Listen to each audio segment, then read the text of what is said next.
again. Yes, April the 18th, Don in London. My video is all about recovery from addiction to either substance or behaviour, or both. My addictive substance, alcohol. So alcoholic in recovery, one day at a time. And also became addicted to people, places and things. Being in the right place, with the right people, with the right things. And these days, I'm not bothered. Bothered? No, not so much bothered by being perfect, not trying to be perfect, just being me. And sometimes it's good, sometimes it's not good. So what helps me on this fantastic journey in sobriety, and has been a fantastic journey, and that's not me being glib or overconfident. It has been a fantastic journey. It doesn't mean it's always been happy.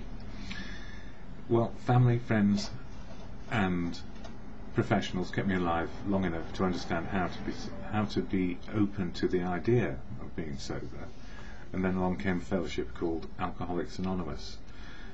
Alcoholics Anonymous was the very last place I wanted to be, because it was all about not drinking on a daily basis. So these days, because I don't drink on a daily basis, I quite like going to Alcoholics Anonymous. But it's not the only way to keep sober. There are many ways to do that, and to be perfectly happy with life, or perfectly sad as life is. In other words, dealing with life on life's terms. So why did I choose fellowship? Well, because I needed support, and it seemed to be the only place around where I live where there were lots of people who had found a way to stay in recovery. So fellowship, for me, the fellowship of AA, provides exactly what I need. What I see is what I get. So when I go to a meeting of AA round here, I see people who are happy and getting on with life, and it's okay, and I see people who are not happy and they're still getting on with life, and it's okay, because life is just like that. So how does AA help me, and why do I make these videos? Well, it's like a mini meeting, if you like, to share experience, strength and hope of what keeps me going through adversity and through happiness.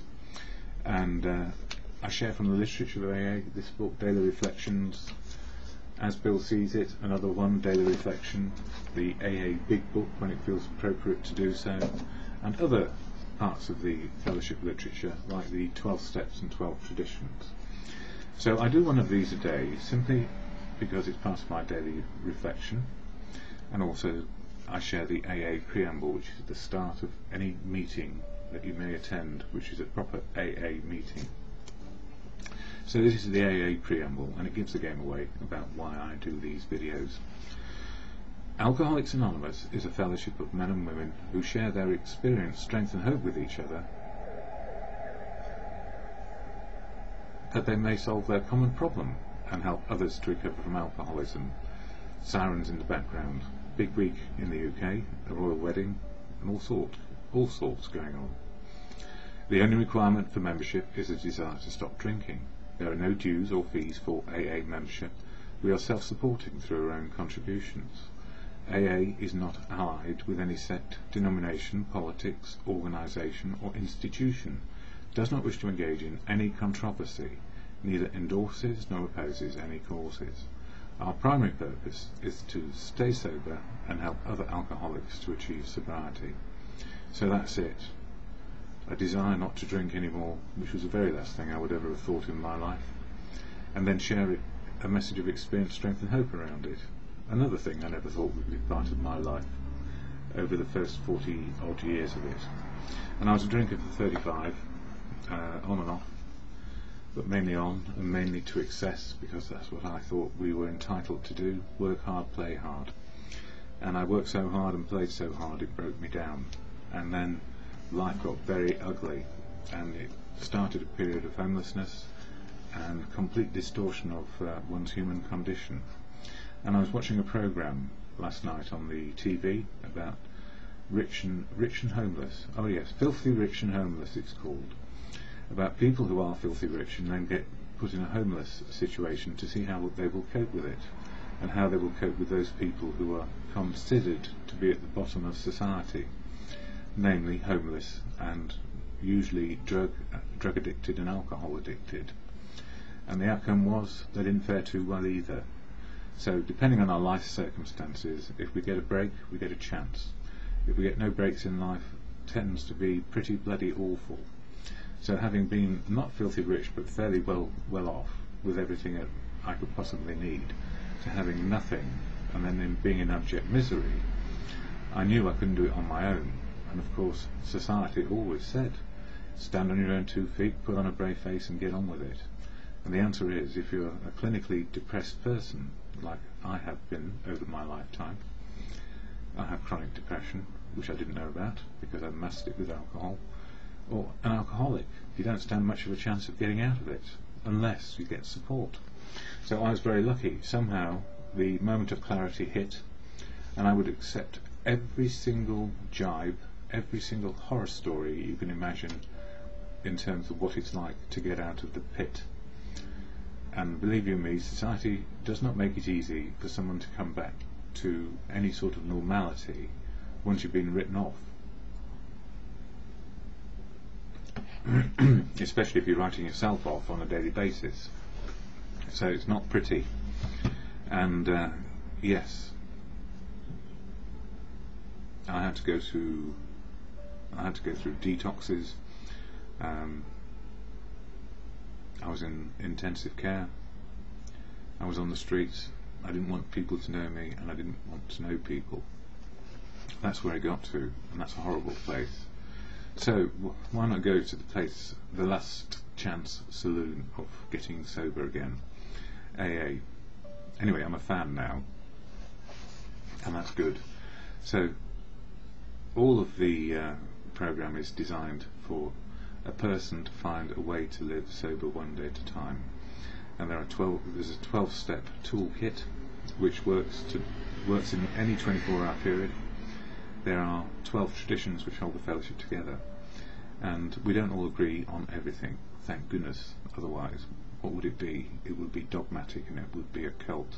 But the great news is everybody in AA is unique and authentic, has a voice and expresses that voice where they choose. And I choose to do it here, as well as in meetings. Not because I'm any better than anybody else, but I feel people need to know what AA can do. So this is why I do these things. So for today, daily reflections, it's all about, in April, step 4, which is doing a fearless moral inventory. In other words, a self-appraisal of what got us drinking and what's keeping us out of the malady and in the solution of sobriety. And here it is, April 18th, self-honesty. The deception of others is nearly always rooted in the deception of ourselves. When we are honest with another person, it confirms that we have been honest with ourselves and with God, or, as I like to say, the God of my understanding, because I only understand it the way I see it. Not that I would wish to be God, indeed I'm not. So truth, love and wisdom suffices as my higher power. The absolute truth, which is something I can look for, love, unconditional love, and wisdom, which I normally get from other people, especially in the meetings of AA, where what I see is what I get. When I was drinking, I deceived myself about reality, rewriting it to what I wanted it to be. Deceiving others is a character defect, even if it is just stretching the truth a bit or cleaning up my motives so others would think well of me. My higher power can remove this character defect, but first I have to help myself by becoming willing to receive that help by not practicing deception. I need to remember each day that deceiving myself about myself is setting myself up for failure or disappointment in life and in Alcoholics Anonymous.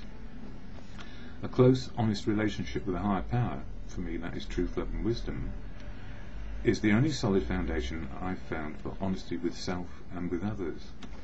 And of course I like to get feedback. So if I get feedback from people who are also trying to keep sober, I have a better chance of keeping open, honest and willing to live the day. I just had a conversation with a technology company about something which is wrong with my computer, and they were very willing to help me if I paid them some more money. I said, do you want me to pay some more money for this service? And they said yes. I said, well, I don't want to pay any more money for this service, so no, thank you very much, and left it there. But I didn't complain to the operator, because the operator has no power to help me unless I pay some more money. So there you go. I don't want to deceive myself so I can wriggle round it and I don't want to deceive them by saying I'll pay if you sort it out now, because that's cheating. Yes, it is, it's cheating, and I don't want to do that. I'd rather just not pay and reboot the whole blasted thing if need be. Not because I'm trying to save money in a penny pinching way, it's just that I can probably solve it, but I just don't need. I also know my computer's getting old now, so it's got too much on it and it can't cope. A bit like me.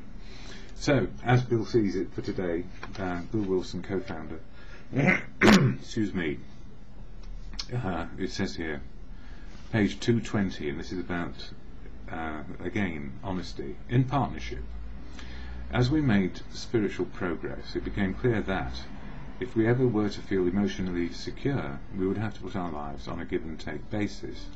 We would have to develop the sense of being in partnership or brotherhood with all those around us. We saw that we would need to give constantly of ourselves without demand for repayment, or additional payments in the case of the computer company. When we persistently did this, we gradually found that people were attracted to us as never before, and even if they failed us, we could be understanding and not too seriously affected. And that also means that for those people who like us, there are an equal number who won't like us, and we can't help. So we mustn't get overly concerned about criticism or saying, you're no good for me. The answer is probably we are no good for them because they can't relate. So let go and let God do it. In other words, the truth, love and wisdom of the universe. The unity, the effectiveness and even the survival of AA will always depend upon our continued willingness to give up some of our personal ambitions and desires for the common safety and welfare. Just as sacrifice means survival for the individual alcoholic, so does sacrifice mean unity and survival for the group and for AA's entire fellowship. And that's really important, because we have our own ideas and opinions. And if we look at the actual fellowship, what keeps it solid is traditions, unity, service and recovery, provided we really understand them from tradition 1 to tradition 12, and the motives behind them and why they were constructed that way. Because believe you me, if anybody uses or utilises unity, service and recovery to get their own way over and above other people, then it can be considered to be a very harmful thing to do.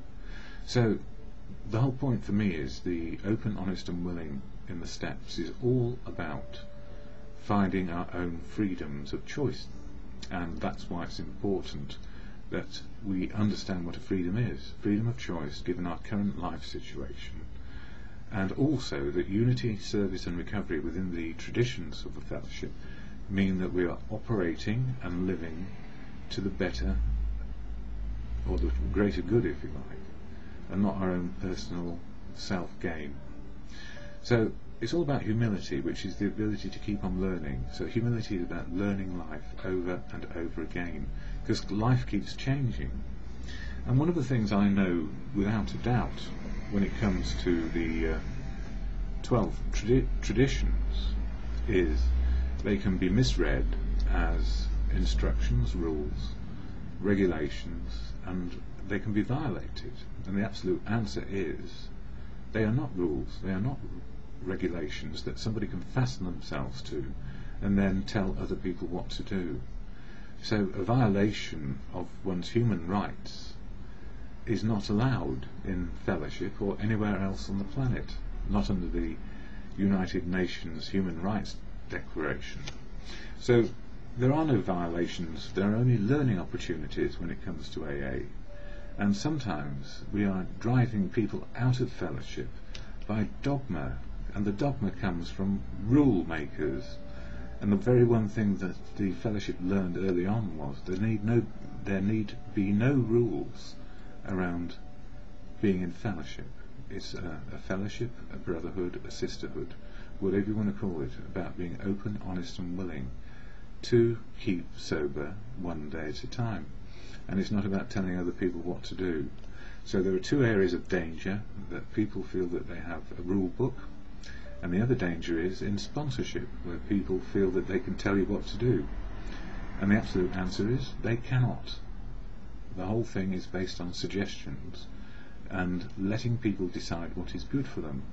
The broad church of AA incorporates and encompasses everyone who has every multitude of belief and opinion you can possibly imagine, but we stick together for sobriety and sharing that message of experience, strength and hope. Enough today. I was going to go on a bit more, but time is against me in all sorts of ways. What keeps me sober? Being in the fellowship, being a part of things. What I see is what I get, choosing the right path based on right information. That's the truth, love and wisdom of now, which I think is a God-given thing. It comes from the multitude and not a single source, other than the power greater than me, which I cannot define. So I cannot define God for you, I cannot even define it for me, other than truth, love and wisdom, and that's what keeps me right-sized, no bigger than anybody else, no smaller than anybody else, and I don't want to tell anyone what to do ever again. That's how I feel about it. So we can't violate anything in AA except ourselves. If we try and do it the other way, violate other people by impressing on them our opinions, we hope that we have enough power inside us, a voice which says, get off and leave me alone, or move to another meeting as soon as. We don't need that sort of behaviour in fellowship. We're not here to impose our own values or opinions on others. What we do is we share what works around sobriety and keep our, well, we can do what we like. That's the whole point. So sometimes it'll be very argumentative. Sometimes people will be dogmatic about their truth, and so will I.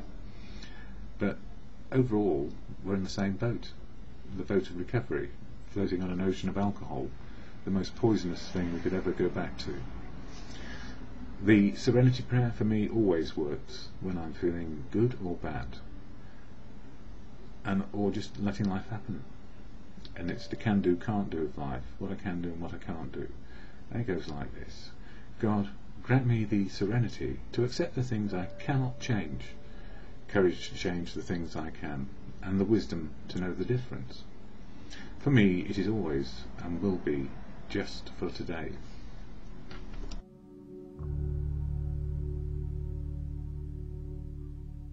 Substance or behaviour. My substance of addiction, alcohol. So a recovering alcoholic, one day at a time. My behaviour equally addictive towards people, places, things, work, relationships, collecting. So, what happened? Well, 35 years of drinking, and the first drink for me did do the damage. It changed the way I felt about me and my situation. It was the situation I was in, very young, in company, not quite understanding what grown-ups were doing, but they seemed jolly and happy, and I joined in. I just swiped a drink off the table and drank it, and everybody laughed, and I felt happy, relaxed and quite sleepy.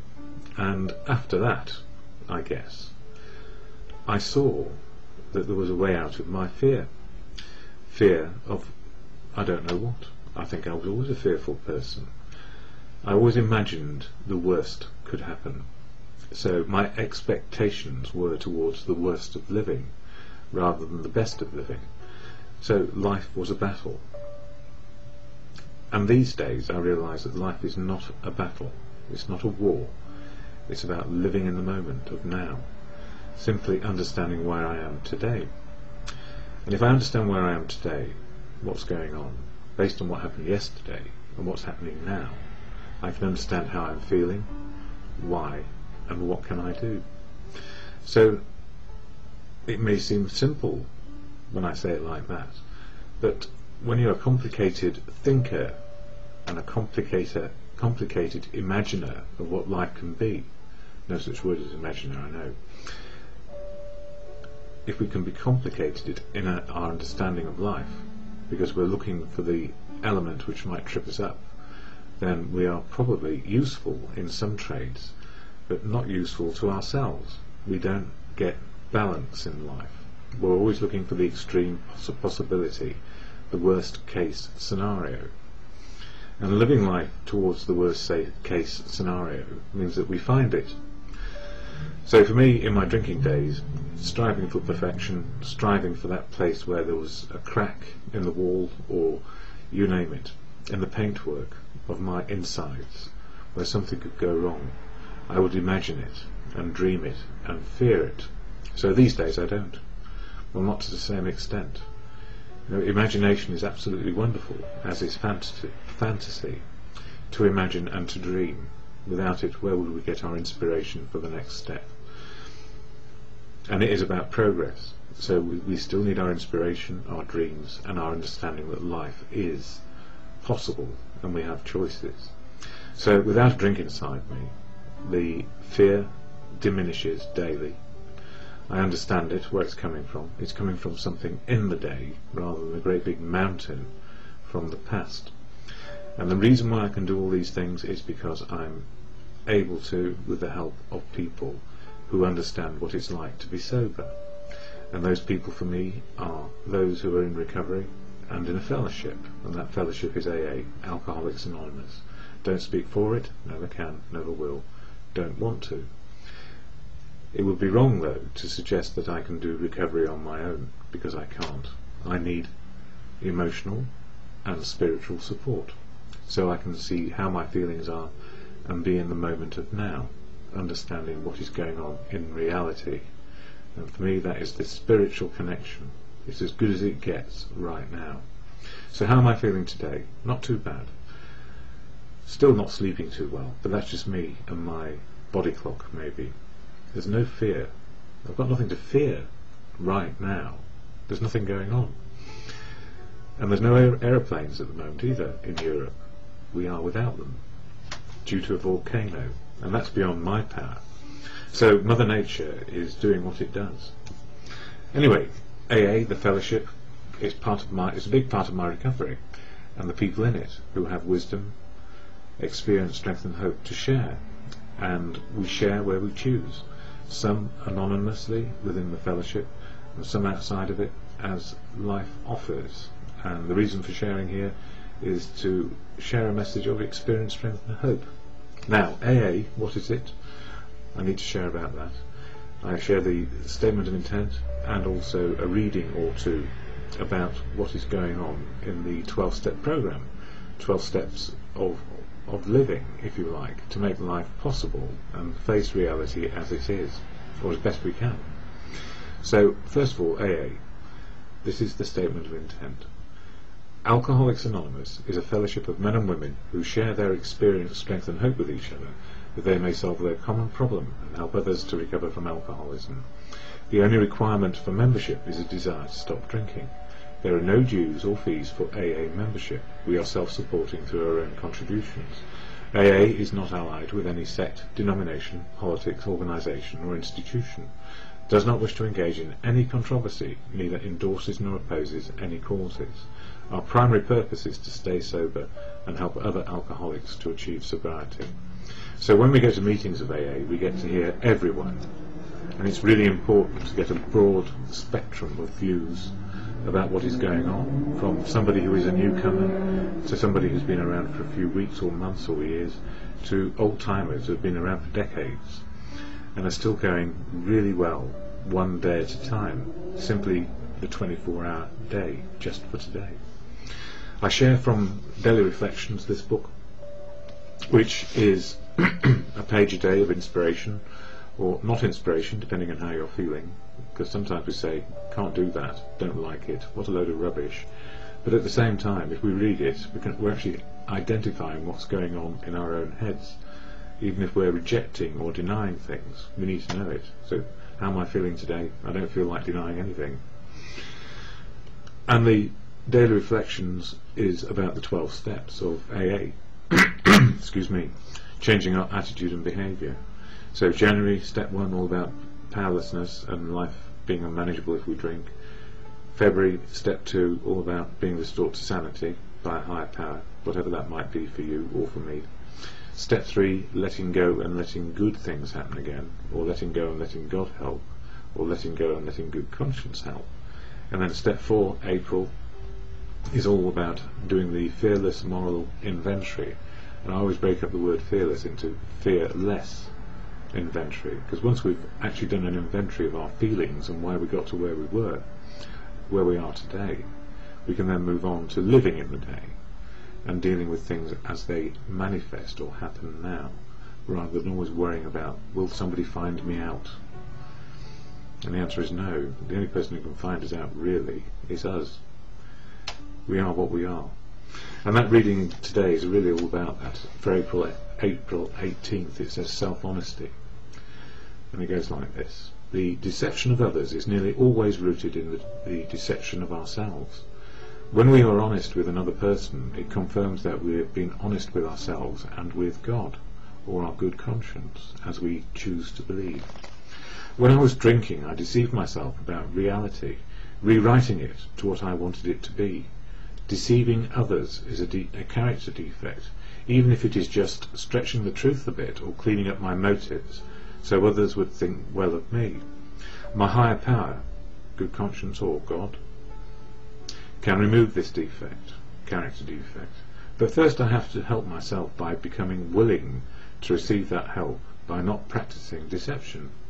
I need to remember each day that deceiving myself about myself is setting myself up for failure or disappointment in life and in Alcoholics Anonymous.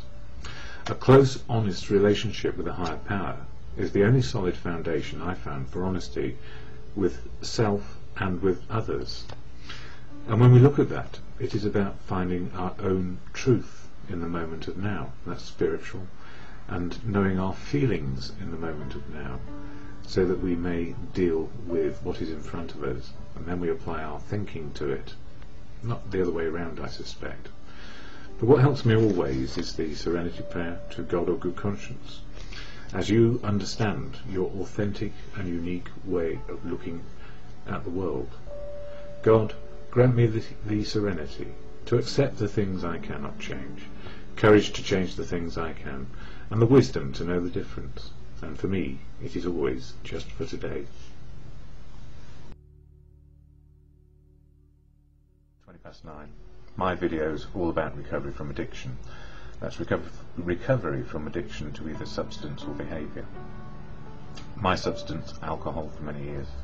My behaviour, trying to be perfect, never so. Stuck in many isms.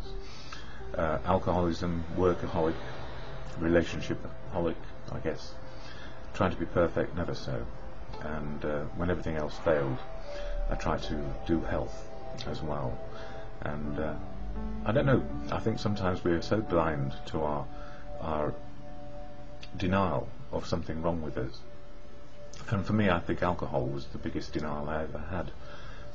And I think I only got into denial once I realised that it was a problem. So how long did it take me to get there? Probably about 30 years. And the reason why, in my life, many examples of the generations, drinkers, there was something about drinking and being a man, and drinking more than anybody else. This thing of being able to drink anybody under the table. I guess that was one of my fortes, if you like. I don't know whether it was a good thing or a bad thing at the time. It was just the way life was. And one of the things I've learned in recovery is simply don't blame anybody for anything. People try to do their best, and sometimes their best is their worst to us.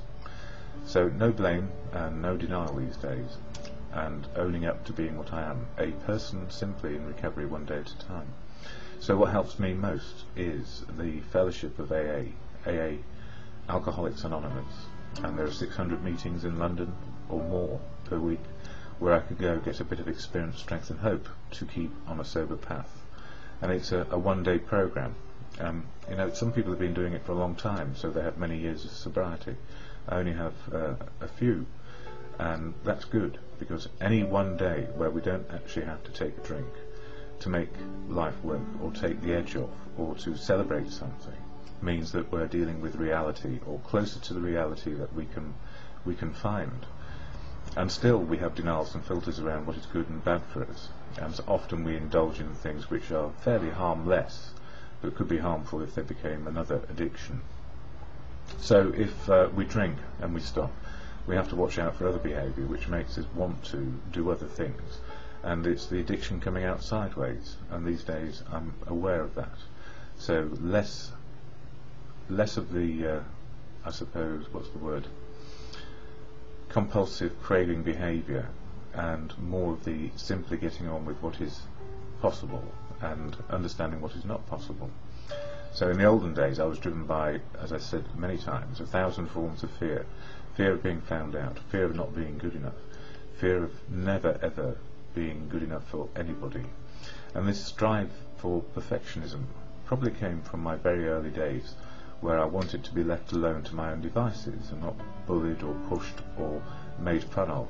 And we all get that sometime in our lives. And there are plenty of bullies out there. And somebody was relating a story to me recently, not somebody in the rooms of AA or part of the fellowship, but they were just being bullied incessantly to produce more and more and more from nothing, a commission-only job. And they left it because they didn't need this bullying. And at least they got out of that one, and that's a good thing. And I didn't realise that I was subject to bullying in my work and my career. Not intentionally at first, or if it were, I think it was intentional at the end. And those things are very hard things to admit to. What does a 6'2" intellectually gifted person think he's doing being bullied? Well, at the time he thought he could get out of it and expose the person for what they were. And I did. And you know what? They relished being called a bully. And it just made it worse. So sometimes if people are in power over us, we need to ask ourselves, are we in the right place? And these days, if that were to happen, I would say I'm in the wrong place and I'm off, and I don't need to put up with this anymore. Because if I did, then I would be back out drinking and taking the edge off, and in a very sorry state, self-piteous, and thinking the world has done me wrong, when in fact I just didn't have the gumption to get out of the way of somebody who was trying to put a steamroller over me. So I'm learning, just gradually, on a daily basis, how to make life work. And when I woke up this morning, I felt pretty awful, actually. I think I've got a cold coming back. Apart from that, the rest of my life is average to okay. But we don't always get good news in the mail. I've had something through which smells bad, in terms of something which is due me, and it doesn't seem to be quite right. Anyway, I will not discuss it here for now. Alcoholics Anonymous. I speak for myself and how it helps me.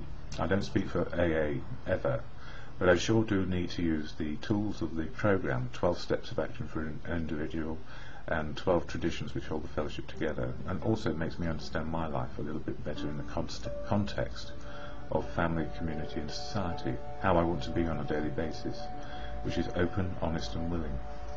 And if I'm not careful, I'm rambling. So here is the AA preamble, which always slows me down into the moment, and then I'll utilise one or two readings from the AA literature to illustrate how I'm feeling today. Alcoholics Anonymous is a fellowship of men and women who share their experience, strength and hope with each other, that they may solve their common problem and help others to recover from alcoholism. The only requirement for membership is a desire to stop drinking. There are no dues or fees for AA membership. We are self-supporting through our own contributions.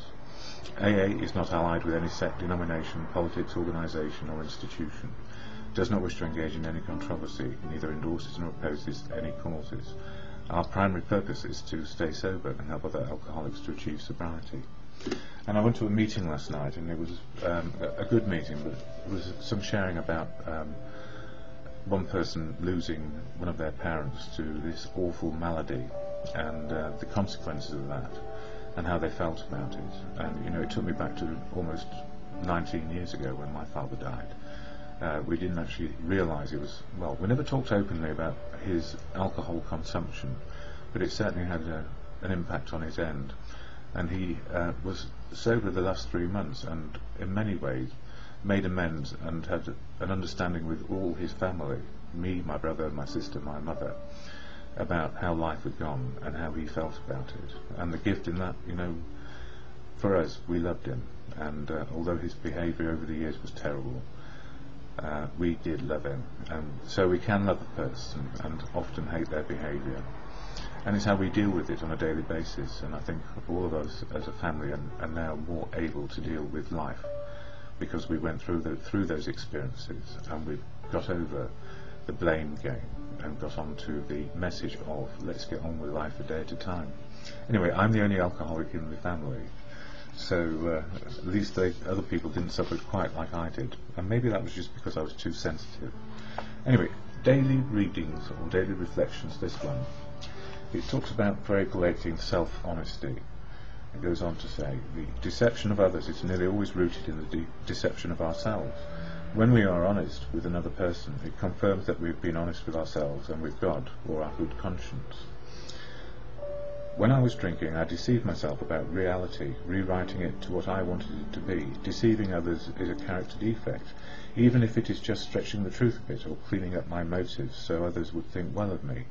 My higher power, in my case my good conscience, can remove this character defect, but first I have to help myself by becoming willing to receive that help, by not practicing deception. I need to remember each day that deceiving myself about myself is setting myself up for failure or disappointment in life and in Alcoholics Anonymous. A close, honest relationship with a higher power, or good conscience, and a good conscience, is the only solid foundation I found for honesty with self and others.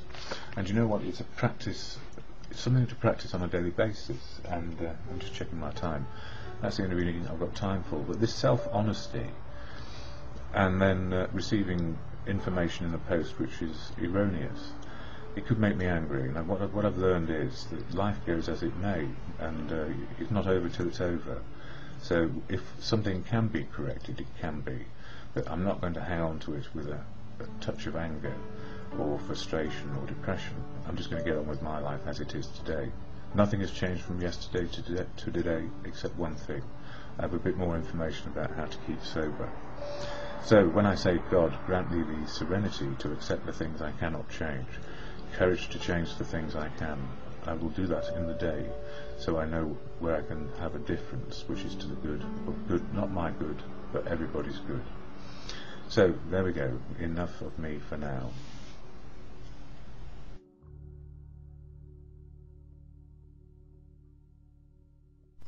Alcoholics Anonymous is a fellowship for men and women who share their experience, strength and hope with each other, that they may solve their common problem and help others to recover from alcoholism. The only requirement for membership is a desire to stop drinking. There are no dues or fees for AA membership. We are self-supporting through our own contributions. AA is not allied with any sect, denomination, politics, organisation or institution. It does not wish to engage in any controversy. Neither endorses nor opposes any causes. Our primary purpose is to stay sober and help other alcoholics to achieve sobriety. And interesting 24 hours. And yesterday was a mixture, a bit like the weather, sometimes sunny, sometimes cloudy, a bit like my mood. And I've been having a problem with my blood sugar levels being too high, and I'm trying to sort out what that means for me. At the same time, combating blood sugar levels which are too high for somebody with type 1 diabetes means I have to take more insulin, and getting the balance of that can be very problematic when it doesn't appear to work for a few hours and then suddenly it kicks in. And yesterday I was up to 23 on the blood sugar level, which is almost 4 times greater than where it should be. So I'm hyperglycemic, and then a couple of hours later I was down to 2. So what's the impact on me? Well, if you've ever experienced a low energy level where you start to shake because you need food or sugar, and then you're feeling like you're going unconscious and your heart's beating fast. I had about an hour or so of that yesterday, and it really is quite scary, simply because I can do only so much to improve situations by taking some sugar on board, and trying to get that right when you're in a panic state is not easy, and I do panic sometimes, and you may not think it to look at me, but I do. And the same goes for mood as well. It can be up and down in the day, and then there can be weeks when it's low, and I do tend to put a brave face on here because there's nothing I can do about it. But if I didn't share it with you, you wouldn't know. So it's better I do share it and try and be as honest as I can. And if I'm not honest with people when it comes to conditions like the diabetes and clinical depression, I'm not doing myself any favours. And the same applies to why I can keep going on those 2 other issues, is because I do recovery the best I can. Recovery from being an active alcoholic. In recovery now, 4th year, coming up to the 5th year. So we have to take the balance in the day, and if I make it any bigger than the day, it becomes problematic. So I need to look at it on a daily basis and try and make life work in the day. Last night was a great share. I went down to Park Walk, where the meeting has restarted, if you like, from Radnor Walk. It had to move because of the property being sold on. And somebody did an excellent step 1 chair, which is about powerless over alcohol and life becoming unmanageable because of it. And it was nuts and bolts stuff, the very essence of what it is to actually try and get into recovery, to overcome our desire to try and do things with our willpower. And willpower will always let us down in the end, because we cannot sustain it forever. And that's why we keep it on a 1-day basis. And I heard news of somebody I know via YouTube that they have got back to 1 week sobriety, which is an absolute gift for them and for other people to know. It's an absolute gift, because 7 days sober, goodness me, how hard was that to do, especially if you're an addict. I mean, for people who don't have an addiction, going for a week, a month, a year without a drink is neither here nor there. But for somebody who has an active addiction, to give up for 7 days and accept help from others is a phenomena in itself. It's an absolute gift.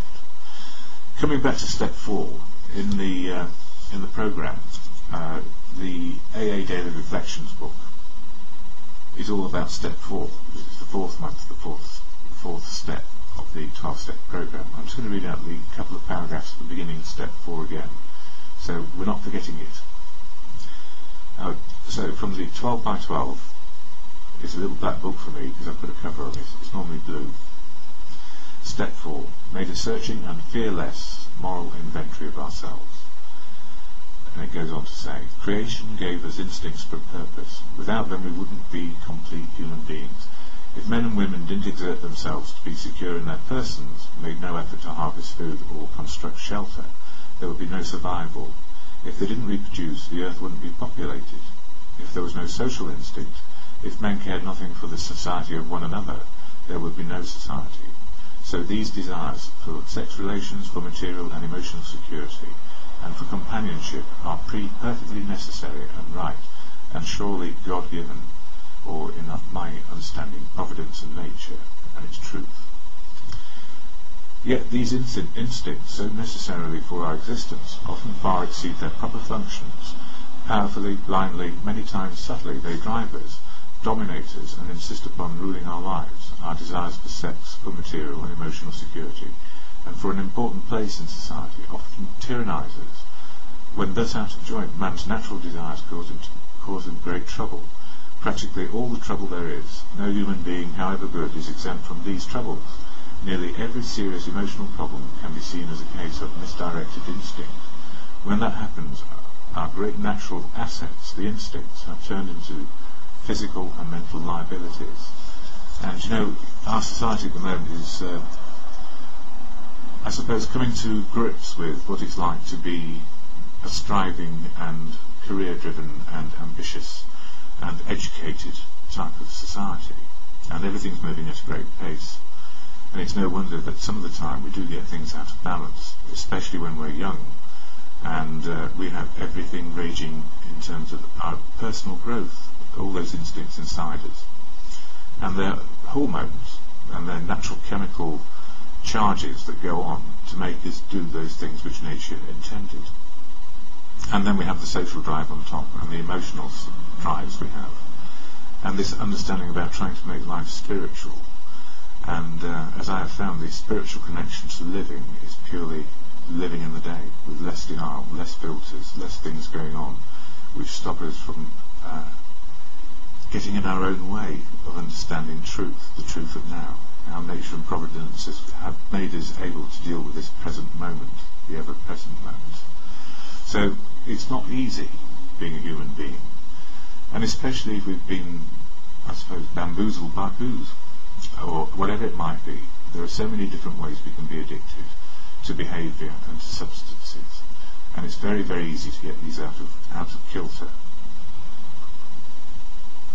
And trying to bring them back is almost impossible, because we're not designed to go backwards, we're designed to go forwards, and often we think we're right when we're not. So self-honesty is April the 18th, Daily Reflections, and this is about the only one I have time for. The deception of others is nearly always rooted in the deception of ourselves. When we are honest with another person, it confirms that we have been honest with ourselves and with God, or truth. As Bill sees it, page 14. It goes on to say, when I was drinking, I deceived myself about reality, rewriting it to what I wanted it to be. Deceiving others is a character defect, even if it is just stretching the truth a bit or cleaning up my motives so others would think well of me. My higher power can remove this character defect, but first I have to help myself become willing to receive that help by not practicing deception. I need to remember each day that deceiving myself about myself is setting up myself for failure or disappointment in the life and in Alcoholics Anonymous. A close, honest relationship with a higher power is the only solid foundation I found for honesty with self and with others. And the gift, really, in that is, if we start to get real with ourselves. And for me, my higher power, I'm very happy with what Gandhi said, God is truth. So if truth is my higher power, and truth can work through me and then inform others of truth, they're more likely to give me the truth back. And we can get our boundaries sorted out and we can live in harmony. But if I put myself out there with a brave face, ego and fear, rather than courage, faith and confidence, which is what the moral inventory is all about, sorting out all those things, life can be very difficult. So daily we can go for truth, honesty and a bit of willingness to make life work.